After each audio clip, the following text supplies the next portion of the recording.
Hello, good morning, folks. This is Mike coming back at you with uh, our final live audio commentary on our math videos. This is the final video that was made without audio. So this is the last time you will potentially be a little bit confused and perhaps a little bit unsure about what's actually going on in our video. In this video, though, we're going to talk about how we solve some basic types of inequalities. Linear, both simple, in quotes, versus compound linear inequalities, and then absolute value inequalities as well. So getting right on to the simple linear inequalities. A simple linear inequality is in one of the four following forms. Something is greater than something else, something is less than something else, something is greater than or equal to something else, or something is less than or equal to something else. And when we solve linear inequalities and absolute value inequalities, plus some other types that we'll see later on in the course, solutions to these things are intervals of numbers, not just individual values. When we solve equalities, or when we solve equations, we typically have, say, 1 or 2 or 3, or just a finite number of x values that make that particular equation true. Well, within equalities, we're talking about intervals of numbers here. So to solve linear equalities, it's very much like solving linear equations. We're going to move all the terms with an x onto one side and all the terms without an x onto the other. And you're going to do this for each inequality that's in the problem. And we specify for each inequality in the problem because as we get later on in this video, we'll see that we can have more than one. Hence why I've underlined that part there. And then it's just going to be straightforward solve for x, and then you're going to write the solution set as an interval using interval notation. And this is where you're going to have to be careful about using open and closed parentheses versus open and closed square brackets. Again, you use a square bracket when you want to include the endpoint in your solution. You use a parenthesis when you don't want to include the endpoint of that interval within your solution. So here's a simple linear inequality. 4x minus 7 is less than or equal to 6x plus 5. So we're going to do just as if this was a linear equality, move all the x's onto one side, all the non-x's onto the other. So I subtracted 4x from both sides, and then I subtracted 5 from both sides. And when I do that, I get negative 12 is less than or equal to 2x. I now divide by the coefficient on the x. I divide both sides by that 2. And I get x is greater than or equal to negative 6. So if this were a handwritten homework or quiz or test, I would be okay with you just leaving it like that. But for entering answers into the Connect Math site, you may have to plug it in using interval notation. And you should all be familiar with using interval notation at this point. So another one here, negative 5x plus 13 equals, is greater than 24, not equals. I subtracted 13 from both sides to give me negative 5x is greater than 11. And now I divide both sides by that number in front of the x. I'll divide both sides by that minus 5. But, and this is why I included this particular sample, if you divide by a negative number, you're going to switch the way in which you're in equality points. Right now, this is saying negative 5x is greater than positive 11. When I divide by that negative 5, it's going to turn into x is less than negative 11 over 5. So we see that that sign changed. It went from greater than to less than. And that's very important to keep in mind. If you divide by a negative number, it's going to change the direction in which that sign is pointing. This is an example of a compound linear inequality. It's compound because there's more than one piece to it. So here I have 4x minus 1 is greater than 7, or 3x plus 4 is less than 0.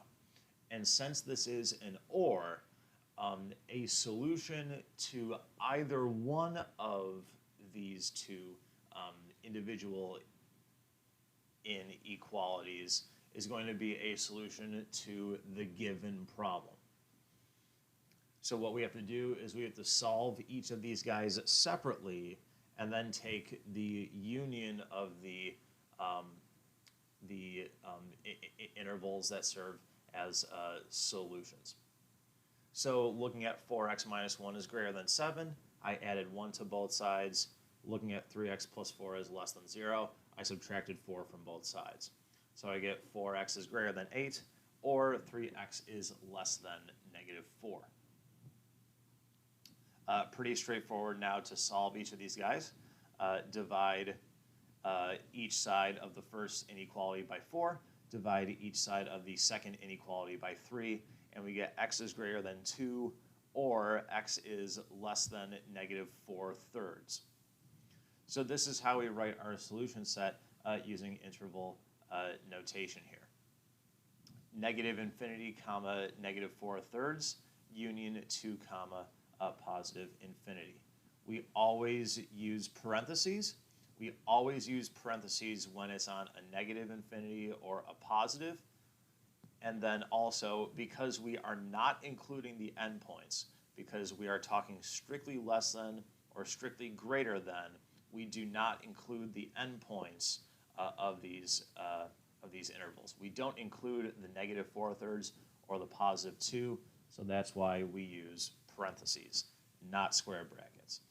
And that fancy looking or funky looking U kind of thing there, that's the symbol that we use to stand for the union of the two intervals, in case you hadn't seen that before. Here's another compound linear inequality.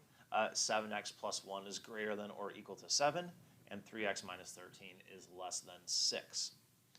Now this is a different one here because this is an and. It's not an or. So what we have to do when we have a compound linear inequality where an and is happening is we need to solve each linear inequality on its own. We need to look at the values of x that make each of those guys true. Then we need to find where these solutions overlap. And whatever x value or whatever x values make both equations true at the same time, those are the solutions to the problem that's given. So we proceeded in a very sort of standard, very common way. Got all the x's on one side, all the constants on the other. So 7x greater than or equal to 6, 3x less than 19. Divide x is greater than or equal to 6/7, and x is less than 19/3. So here I'm just drawing a real number line, a very rough sketch of it, and I'm labeling these two particular values, 6/7 and 19/3. I'm going to sort of give us a visual here of where the solutions to each of these equations are and where they overlap.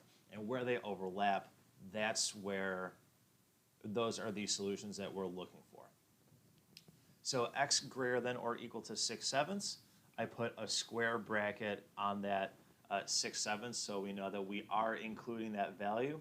And then everything greater than that, I dashed in red. Then x less than 19/3, I put a parenthesis on 19/3 to show that we're not including the actual value. And then I dashed in blue on that real number line everything less than 19/3. So the question is, where do we have both red and blue happening? Well, it's going to be x values greater than or equal to 6/7, greater than or equal to because we are including that endpoint of 6/7, and they also have to be strictly less than 19/3. It can't equal 19/3 because, as we see in our video, x had to be strictly less than that.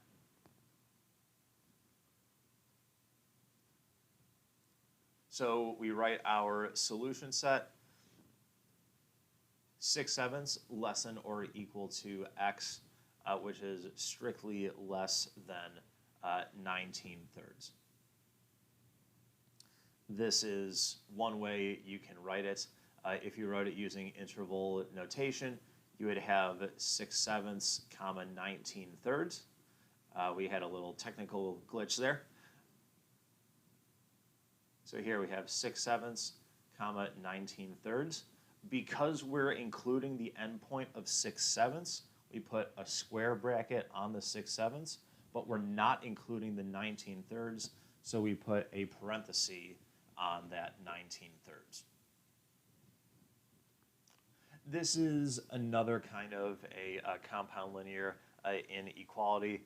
This is one where we have some quantity containing our variable sandwiched in between two values. -7 is less than -5x plus 2 is less than or equal to 13. In this case, we're going to be focusing mainly on doing operations with the thing in the middle, but what we do to the middle, we have to do to each of the two outside pieces as well, so that things remain the same, if you will.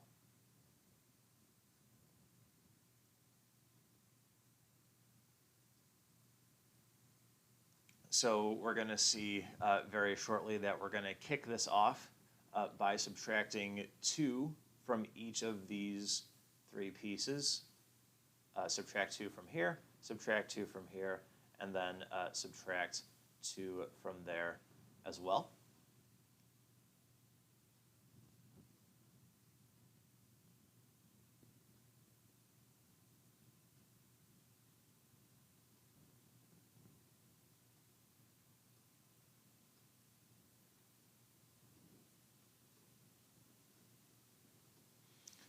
There's some Jeopardy music going on in the background here. The famous Last Jeopardy question song is happening here.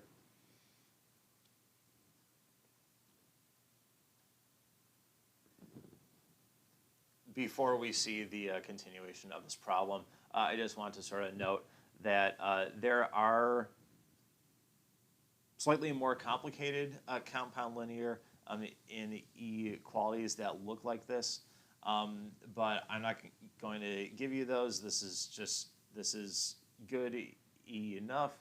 It's kind of low key, but not completely low key here. It's not that hard of a question, and it should be pretty straightforward to figure out how to solve these guys. So now we finally subtracted 2 from each of our three pieces. We get -9 is less than -5x, which is less than or equal to +11. I now have to divide each of these three pieces by that -5, and keep in mind when we divide by a negative number, the inequality signs change the way in which they're pointing. So that's going to become a greater than, our first one there, and our second one is going to become a greater than or equal to. So now we have 9/5 is greater than x, which is greater than or equal to negative 11/5.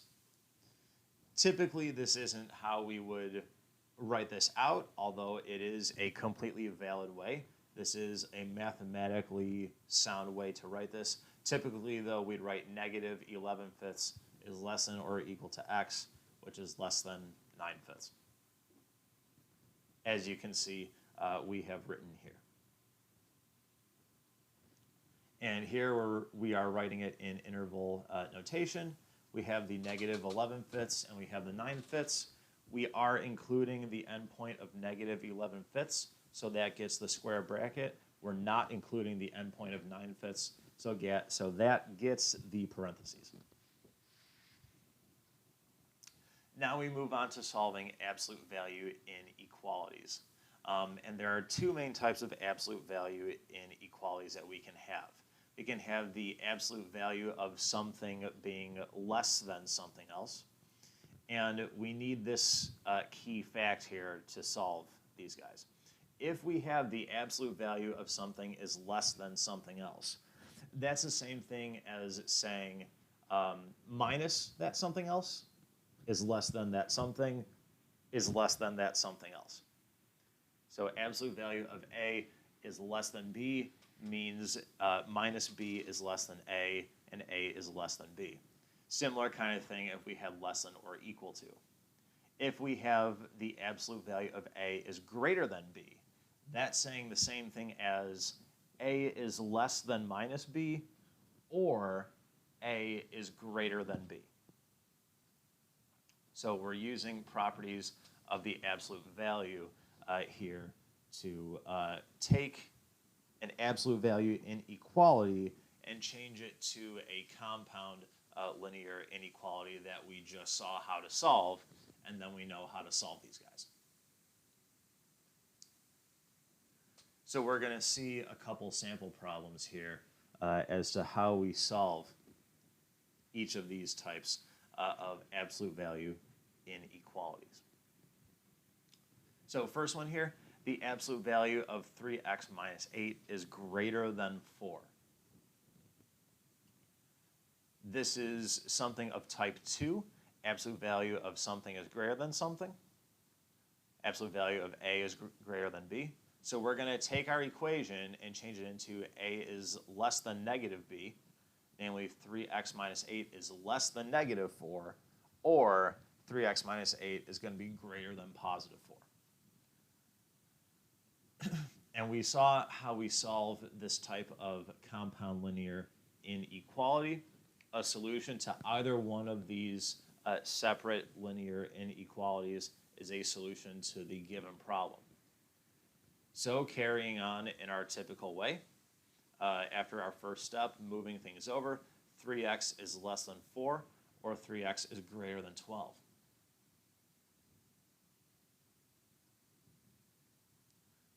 Then divide both sides by 3, and x is less than 4/3, or x is going to be greater than 4.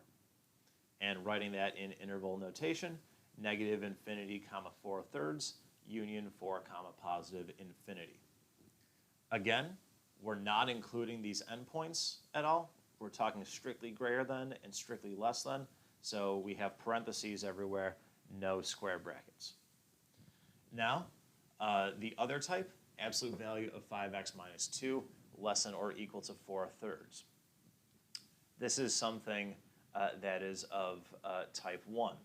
Absolute value of A is less than or equal to B. As you can see, type 1 there. So I'm going to take that given absolute value inequality and rewrite it as minus the thing I had on my right-hand side is less than or equal to 5x minus 2 is less than or equal to the thing I had on my right-hand side. Specifically, negative 4/3 is less than or equal to 5x minus 2 is less than or equal to positive 4/3.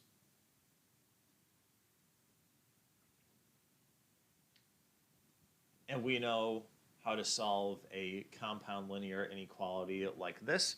We just saw how to solve it. So I'm going to kick this off by adding 2 onto both sides. Well, 2 in terms of thirds is going to be 6/3. So I'm really adding 6/3 onto each of my 2 outside pieces there. And that gives me 2/3 is less than or equal to 5x, which is less than or equal to 10/3. Excuse me, guys. Got a frog in my throat. Lastly, divide each piece by 5 and get 2/15 is less than or equal to x, which is less than or equal to a positive 2/3.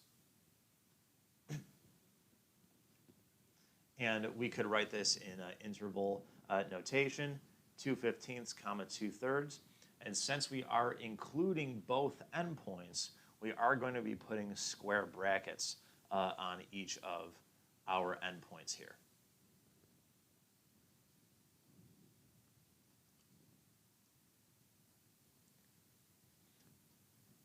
So guys, this is us solving linear inequalities, simple ones, compound ones, and then we saw how we take absolute value inequalities and change them into compound linear inequalities, which we then learned how to solve.